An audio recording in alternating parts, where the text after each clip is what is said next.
Donc là, on va voir comment trouver l'azimut donc entre A et B.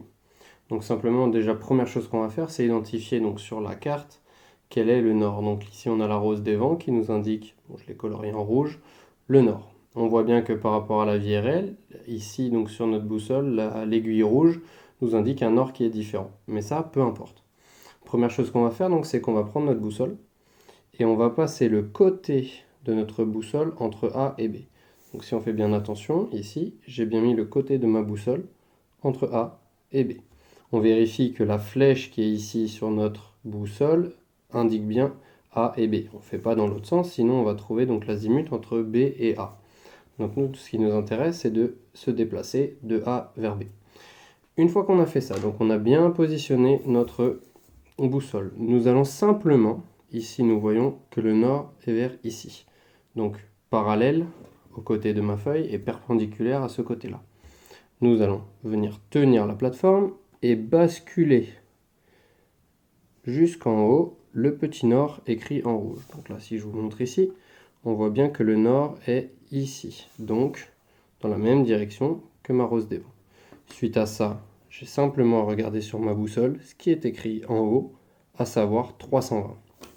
Donc l'azimut de A à B est de 320 degrés nord. Autre chose que nous avons vu, c'est oui monsieur, nous avons trouvé l'azimut, comment nous faisons pour nous déplacer? Donc simplement, dans notre boussole, nous pouvons voir ici la maison, d'accord, ce que on avait appelé la maison. Donc on met bien sa boussole à plat, et une fois qu'elle est à plat, on a simplement à tourner notre boussole pour faire entrer donc le nord dans la maison. Et ici, cette flèche rouge va nous indiquer donc la direction à suivre.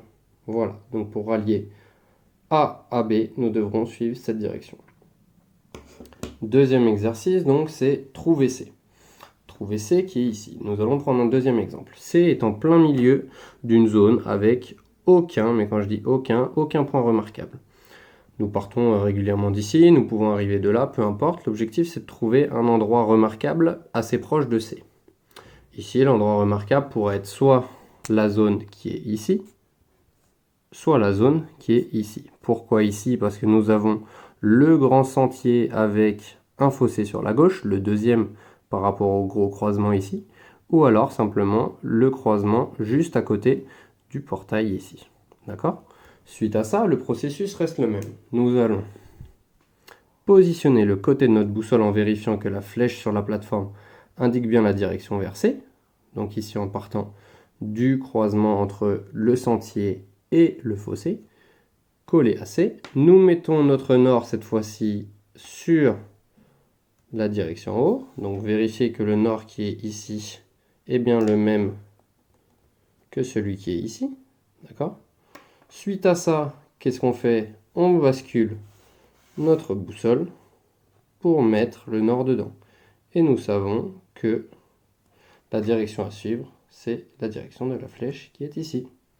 Voilà, donc en partant du croisement ici, nous avons trouvé un azimut nous permettant de déterminer la direction à suivre pour trouver C alors qu'il n'y a aucun point remarquable. On peut faire la même chose en partant du croisement qui est ici. Donc simplement, on prend la boussole, on met le côté de notre boussole entre le croisement et C. Ici, la direction est bien la bonne. On met notre nord en haut. Ok, donc la même direction du nord ici et ici. On fait tourner notre boussole jusqu'à temps d'avoir l'aiguille dans la maison. Hop, là on est pas mal. Et donc il faudra suivre cette direction à partir de ce croisement ici. Voilà.